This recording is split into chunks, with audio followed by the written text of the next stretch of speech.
right, so in this next segment, we're gonna try to cover how to put together two moves. That's the very first step on learning how to flow. So we're gonna take, for instance, the upa roll, escape from the mount, followed by the simple sweep from the guard, okay? So in this particular position, catching from where we left off, okay?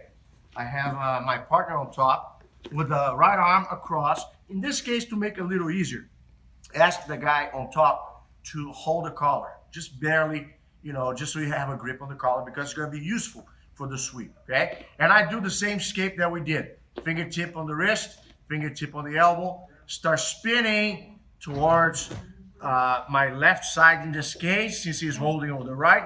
Catch the foot, keep moving, and now for here, pull the shoulder, and then for here, grab the hip. When you pull the hip, you bump it up, finish the roll. As I finish, my partner is going to stiff the arm, do a big upa, and push the arm and turn.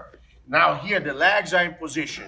He's going to crunch, the legs are going to sweep, and he's going to punch the collar. Boom! He gets to the mount again. I have the fingertips in place. I'm spinning, rolling, elbows tight, catch, keep spinning, pull the shoulder, grab, and roll. He stiffs the arm and turns.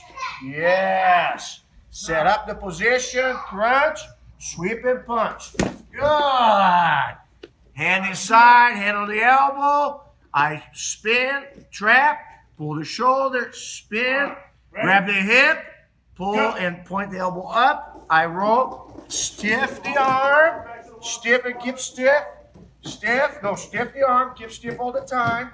Turn with the arm stiff. Ready? Yes. Crunch and punch. Good. One more. Wrist, elbow, circle. Grab. Sometimes you can put your knee up to help bring the person down. Don't forget this detail. Grab the shoulder. Pull. Grab the hip. Pull and elbow up. Roll. Stiff arm, keep the arm stiff. Big upa and turn. Now crunch, kick and punch. Good.